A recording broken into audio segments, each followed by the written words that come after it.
Hi guys, welcome to our YouTube channel Vidyarthi concept.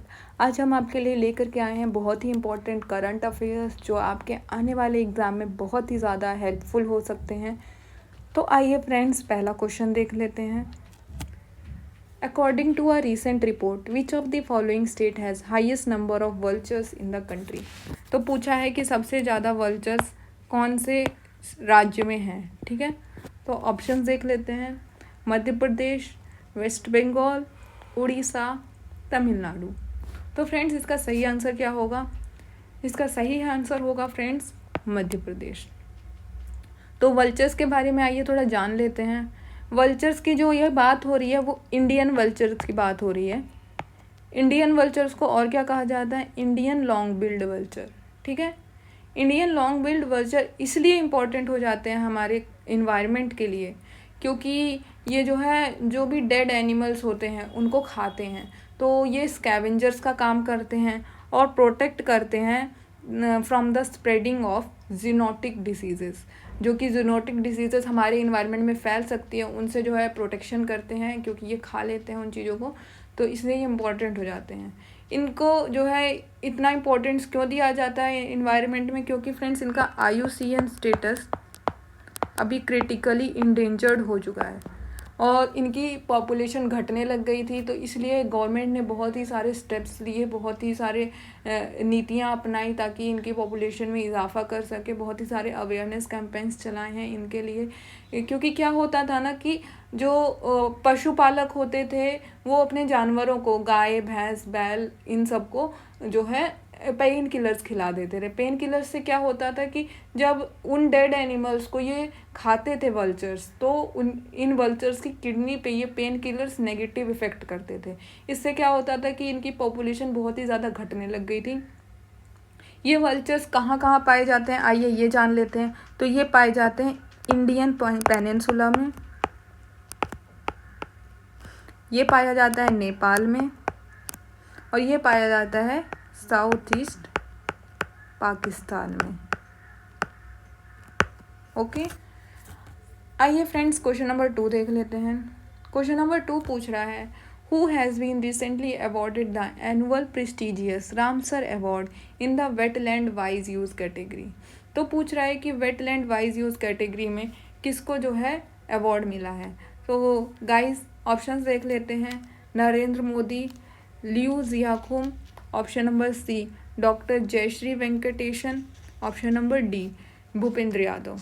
तो guys इसका सही आंसर क्या हो जाएगा? इसका सही आंसर हो जाएगा option number C doctor Jayashree Venkatesan.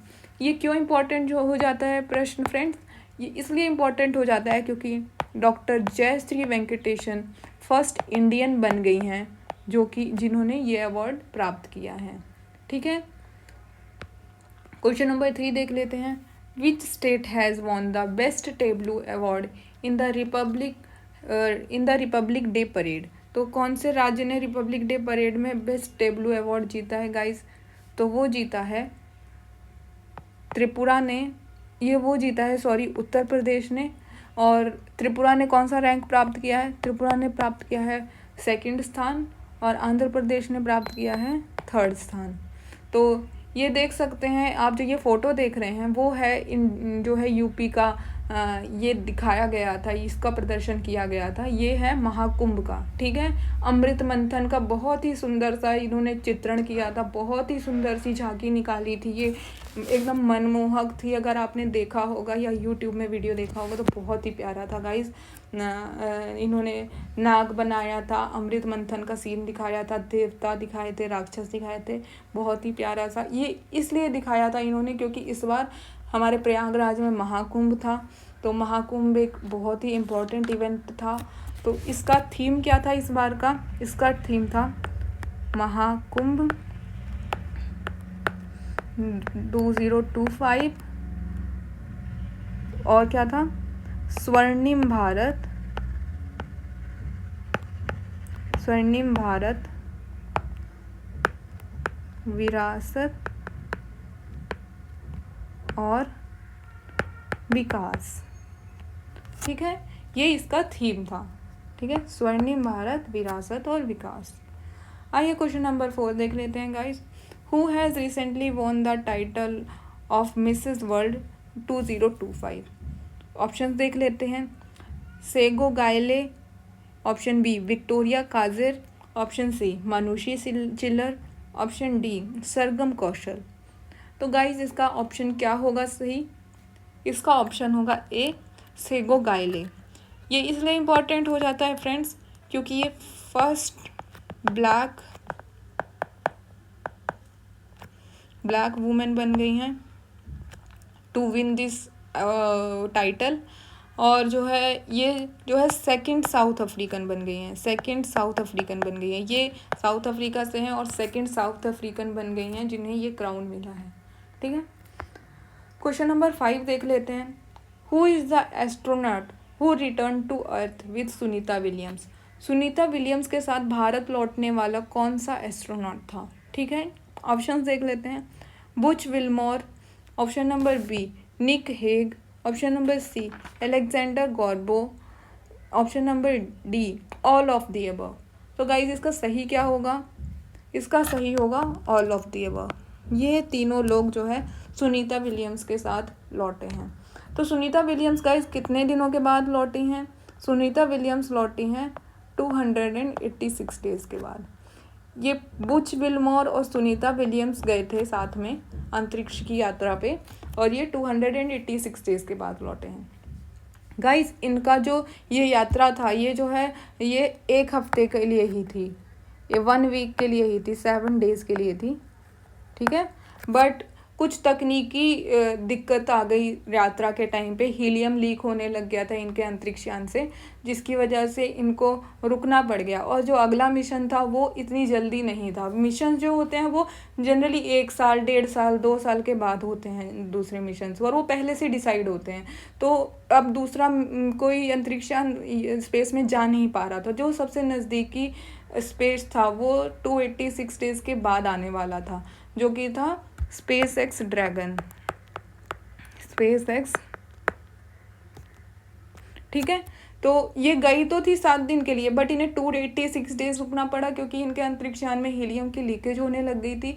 तो उसकी वजह से फिर ये जो है रुक गई, और इनका जो जिस अंतरिक्ष यान से ये गई थी वो था बोइंग स्टारलाइनर, जो कि ISS के द्वारा चलाया गया था। ठीक है, तो फिर जब बोइंग वालों ने कहा कि भाई अब तो जो है ये दूसरा अंतरिक्ष यान नहीं भेज सकते इतनी जल्दी, क्या किया जाए, तो इन्होंने स्पेस एक्स ड्रैगन से बात की कि हमारे 2 यात्री अंतरिक्ष में फंसे हुए हैं, जब आप लौट रहे हों तो क्या आप उन्हें भी लेके आ सकते हैं? तो उन्होंने कहा ठीक है हम लेके आ जाएंगे। तो इस तरह से ये दोनों लोग जो है निक हेग और अलेक्जेंडर गॉर्बनो के साथ वापस आए। ये चारों लोगों की फ़ोटो आप देख रहे हैं स्क्रीन पे। 6th क्वेश्चन देख लेते हैं। Guneri village has been declared the first biodiversity site of which state? तो पूछता है कि गुनेरी विलेज जो है उसको बायोडाइवर्सिटी साइट घोषित किया गया है, वो कौन से राज्य की है? तो ऑप्शंस देख लेते हैं। ऑप्शन है Gujarat, option B West Bengal, option C Tamil Nadu, option D Bihar. तो गाइज इसका सही आंसर क्या होगा? इसका सही आंसर होगा गुजरात। क्वेश्चन नंबर 7 देख लेते हैं गाइज, ये बहुत ही ज़्यादा इंपॉर्टेंट है। रिपोर्ट्स हरदम पूछी जाती हैं, इंडेक्स हरदम पूछे जाते हैं, तो इसलिए ये रिपोर्ट है, ये एयर क्वालिटी रिपोर्ट पूछी गई है, बहुत ही ज़्यादा इंपॉर्टेंट हो जाती है फ्रेंड्स। तो ये पूछा गया है कि 7th annual world air quality report 2024 में भारत की क्या रैंक है? ठीक है, तो इंडिया की क्या रैंक है यहाँ पर? ऑप्शंस देख लेते हैं। 4th, 10th, 5th, 7th। तो इंडिया की रैंक यहाँ पर है 7th रैंक आई है इंडिया की, जो है पॉल्यूशन के मामले में इंडिया 7वें स्थान पर है। तो ये जो है फर्स्ट पोजीशन जो है जिसने प्राप्त की है वो है चाड। ठीक है, क्वेश्चन नंबर 8 देख लेते हैं गाइस। क्वेश्चन नंबर 8 है कप्पड़ और चाल beaches of which state have received the global blue flag certification? Kappad और चाल बीचेस जो हैं उन्हें ब्लू फ्लैग सर्टिफिकेशन मिला है, वो किन राज्यों के हैं? तो आइए ऑप्शंस देख लेते हैं। Option number A Kerala, option number B Maharashtra, option number C Tamil Nadu, option number D Gujarat. तो गाइस इसका सही आंसर क्या होगा? इसका सही आंसर होगा फ्रेंड्स केरला। तो ये ग्लोबल ब्लू फ्लैग सर्टिफिकेशन क्या होता है और किसे दिया जाता है? तो गाइज ये जो है क्या होता है कि जो बीचेस ज़्यादा साफ़ होते हैं, इन्वायरमेंट फ्रेंडली होते हैं, इको टूरिज़्म को प्रमोट करते हैं, सस्टेनेबल डेवलपमेंट को प्रमोट करते हैं, तो ये सब नीतियों को जो अपनाते हैं, जहाँ पे बीचेस पे पोल्यूशन कम होता है, उन बीचेस को ये ग्लोबल ब्लू फ्लैग सर्टिफिकेशन दिया जाता है। तो गाइज ये जो है इस बार किन किन को मिला है? इंडिया में अभी कप्पड़ और चाल बीचेस को मिला है। इंडिया में टोटल जो है कितने बीचेस हैं जिनको ये अवार्ड मिला है? इंडिया में टोटल 12 बीचेस हैं। ठीक है, क्वेश्चन नंबर 9 देख लेते हैं। ये है recently which of the following has been declared as India's 58th tiger reserve. India का 58th टाइगर रिजर्व कौन सा पार्क को घोषित किया गया है, कौन से रिजर्व को घोषित किया गया है? ठीक है, ऑप्शंस देख लेते हैं। Option A Veerangana Durgavati tiger reserve, option B Madhav national park, option C Ratapani sanctuary tiger reserve, option D Bandhavgarh tiger reserve. तो गाइस इसका सही ऑप्शन क्या होगा? ये बहुत ही ज़्यादा करंट का है, अभी जस्ट न्यूज़ में है। इसका ऑप्शन है option number B Madhav national park. ठीक है, और ये जो Ratapani tiger sanctuary tiger reserve है ये 57th है। ठीक है, अब ये 58th माधव बन गया है, Madhav national park. Question number 10 देख लेते हैं। Who has won BCCI's life time achievement award. BCCI का लाइफ टाइम अचीवमेंट अवार्ड किसे मिला है गाइस? तो BCCI का लाइफ टाइम अचीवमेंट मिला है ऑप्शंस महेंद्र सिंह धोनी, कपिल देव, रोहित शर्मा या सचिन तेंदुलकर। इन सब में से किसे मिला है? ये मिला है सचिन तेंदुलकर को। सचिन तेंदुलकर जिन्हें क्रिकेट का भगवान कहा जाता है, भारत रत्न से भी सम्मानित हो चुके हैं, वो बहुत ही बेहतरीन क्रिकेटर हैं। अब क्वेश्चन नंबर 11 देख लेते हैं। क्वेश्चन नंबर 11 देख लेते हैं। तो ये है how many UNESCO world heritage sites are there in India. UNESCO world heritage sites में कौन कौन कितनी साइट्स शामिल हैं? 41 हैं, 40 हैं, 43 हैं या 50 हैं? तो guys UNESCO world heritage sites में 43 साइट्स शामिल हैं। ऑप्शन नंबर सी सही हो जाएगा। 43rd जो साइट थी वो कौन सी है? 43rd साइट जो डिक्लेयर किया गया था वो मोइदाम्स हैं, हमारे असम राज्य के।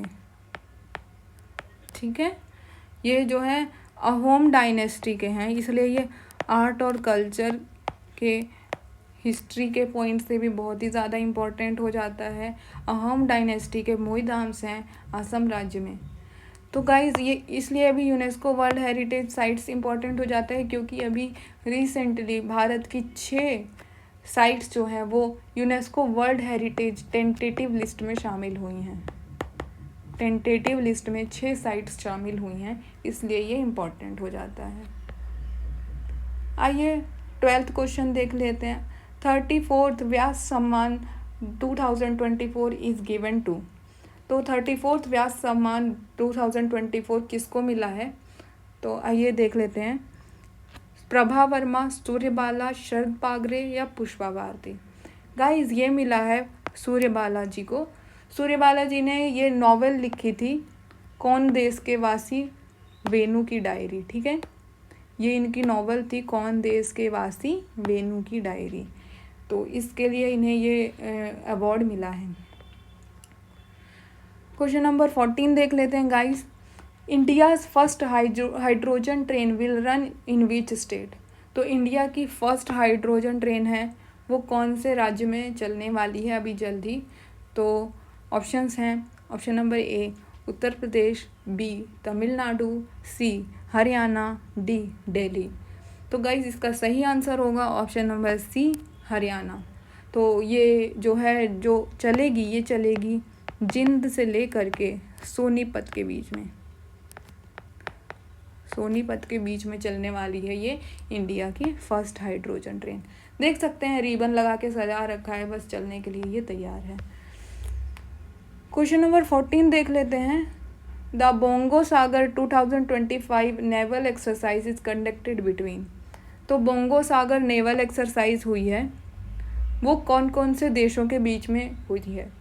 ऑप्शंस देख लेते हैं। Option number A for India and Sri Lanka, option number B India and Maldives, option number C India and Bangladesh, option number D India and USA. तो गाइस इसका सही आंसर होगा option number C India and Bangladesh. Bongo लिखा है, बोंगो बांग्ला, तो फिर इंडिया एंड बांग्लादेश के बीच में ये जो है नेवल ये एक्सरसाइज हुई है। क्वेश्चन नंबर 15 देख लेते हैं। विच railway station is fully operated by women and it is located in which state. वो कौन सा रेलवे स्टेशन है जो कि वुमेन महिलाओं के द्वारा ऑपरेट किया जा रहा है और ये कौन से राज्य में स्थित है? ऑप्शंस देख लेते हैं। ए ऑप्शन है Hajipur railway station Bihar, B option है Lucknow railway station Uttar Pradesh, C option है Begumpet railway station Telangana, D option है Mysore railway station Karnataka. Guys इसका सही आंसर होगा Begumpet railway station Telangana. Okay, तो 16वां प्रश्न पे आ जाते हैं।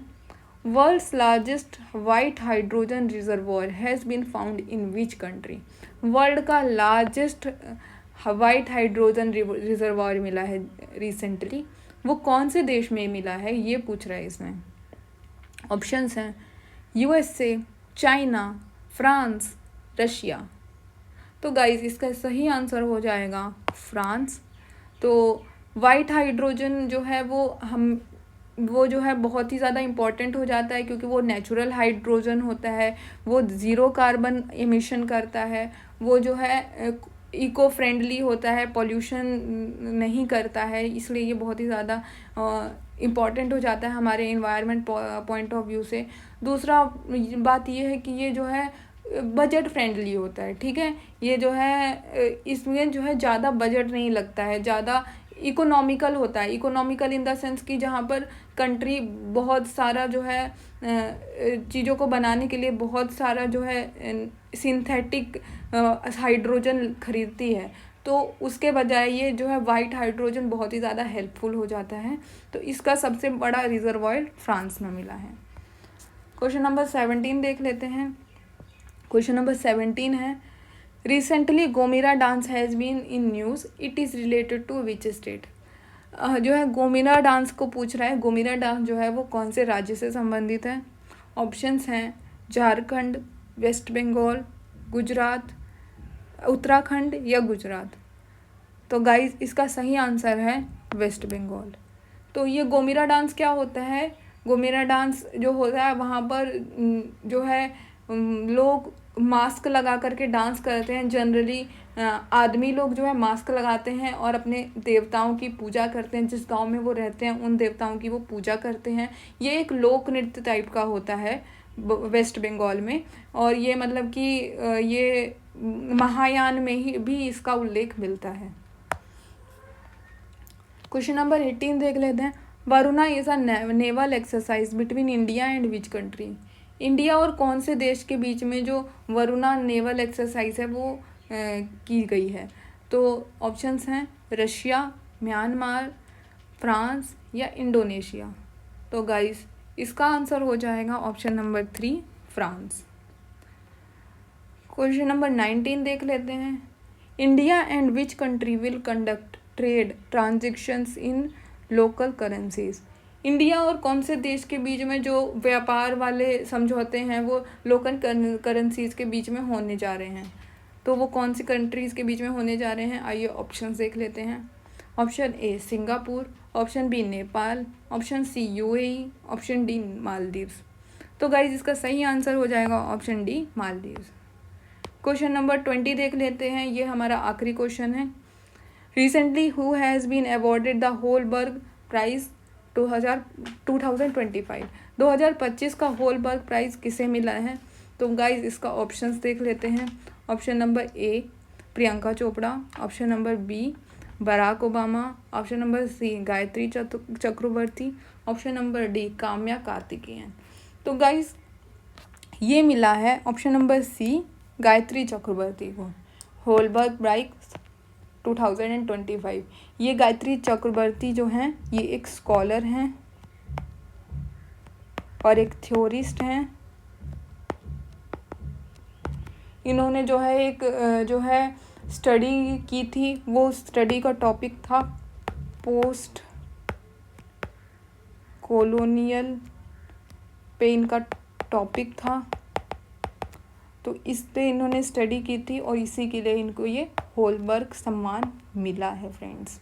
तो फ्रेंड्स ये थे हमारे 20 इम्पॉर्टेंट क्वेश्चन जो कि करंट अफेयर पे बेस्ड थे। इनका आप अच्छे से नोट्स बना लें, इनको रिवाइज करते रहें। इस चैनल को लाइक करें, शेयर करें, सब्सक्राइब करें। Thanks for watching this video और ज़्यादा से ज़्यादा अपने दोस्तों के बीच में इसे शेयर करें फ्रेंड्स। हम आपके लिए अच्छे अच्छे वीडियोस लाते रहेंगे, करंट अफेयर्स भी लाते रहेंगे। हमारे साथ जुड़े रहें गाइस। Bye bye.